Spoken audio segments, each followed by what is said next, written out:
युवासूत्र मराठी वृत्तपत्राचा युवासूत्र दीपोत्सव विशेषांक 2025चा प्रकाशन सोहळा उत्साहात संपन्न झाला। हा सोहळा 31 ऑक्टोबर रोजी संध्याकाळी 7 वाजता खर्डेकर क्लासेस डोंबिवली पूर्व येथे पार पडला। कार्यक्रमाला डॉक्टर योगेश जोशी साहित्यिक, हिरालाल केदारे संपादक साप्ताहिक मराठी नेटवर्क, हेमंत नेहते, अमृता पाटणकर मुख्य संपादिका युवासूत्र, युवराज सुर्ले संपादक युवासूत्र, डॉक्टर सुनील खर्डेकर सल्लागार युवासूत्र, सचिन ससाणे वरिष्ठ प्रतिनिधी युवासूत्र, राम सावंत प्रतिनिधी, इतर नागरिक उपस्थित होते। यावेळी डॉक्टर योगेश जोशी आणि हिरालाल केदारे यांनी आपले मनोगत व्यक्त करून युवासूत्र टीमचे अभिनंदन केले आणि पुढील यशस्वी वाटचालीसाठी शुभेच्छा दिल्या। युवासूत्राचा दीपोत्सव विशेषांक 2025च्या निमित्ताने त्यांच्या मुख्य संपादिका श्रीमती अमृता पाटणकर आणि संपादक युवराज सुर्ले आपले मनपूर्वक अभिनंदन करतो।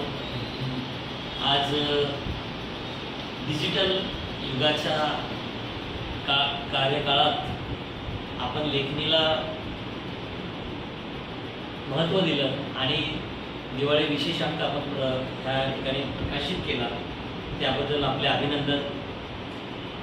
लेखणी थांबल्यासारखं आज आपल्या ह्या सोशल मीडियाच्या माध्यमातून झालेलं असताना आपण पुन्हा लेखणीला थार दिली, हे खूप महत्त्वाचं मी मानतो।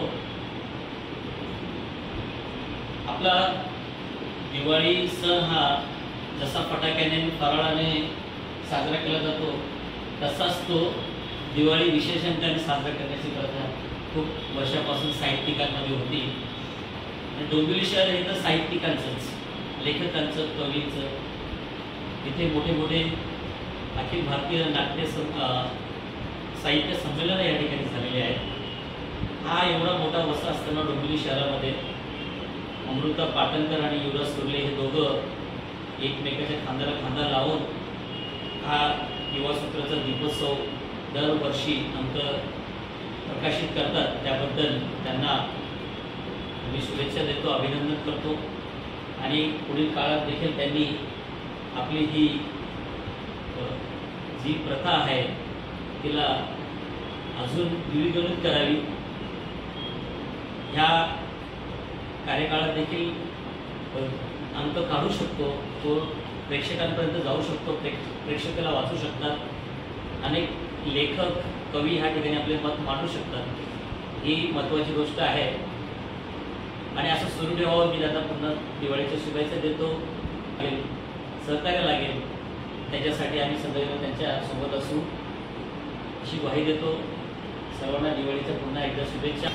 दिवाळीच्या शुभमुहूर्तावर युवासूत्राचा आजचा हा दिवाळी अंक प्रकाशित झाला असं सर्वप्रथम मी जाहीर करतो।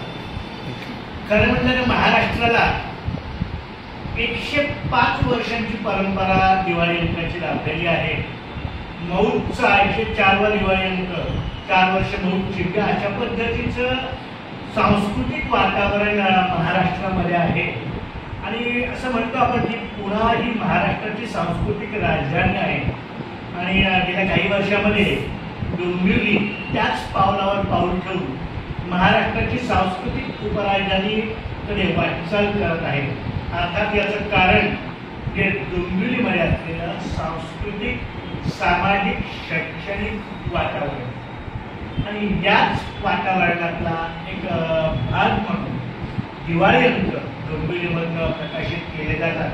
खरं म्हणतात तर अमृता पाटणकर मॅडम आणि युवराज सुर्ले गेली अनेक वर्ष हा दिवाळी अंक प्रकाशित करत सातत्याने। खरं म्हणतात तर वाचन संस्कृती लोप पावत याचं पण म्हणतो, पण असं म्हणण्यापेक्षा वाचन संस्कृतीमध्ये बदल घडलेला आहे। लोक पुस्तकं किंवा अंक विकत घेऊन वाचत नाही, त्याऐवजी फेसबुक किंवा ऑनलाईनच्या माध्यमातून जास्त वाचन करतात। त्यामुळे अशा पद्धतीची ही प्रिंट मीडिया सुद्धा तगला पाहिजे, कारण प्रिंट केलेला दिवाळी अंक असो, पुस्तक असो, त्यातला आनंद वेगळा असतो आणि तो ऑनलाईनमध्ये आनंद उपभोगता येत नाही। आता ते व्यक्तिसापेक्ष गोष्ट आहे, पण या पार्श्वभूमीवर खरं म्हटलं तर जाहिराती वेगवेगळ्या प्रकारे लोकांकडनं जमा करणं, त्याच्यानंतर दिवाळीचं साहित्य जमा करणं, एक अतिशय जिकिरीचं काम झालेलं आहे. पण ही सर्व काम हे दोघं जण जे आहेत अमृता मॅडम आणि युवराज सर हे अतिशय नेटाने करत आहेत.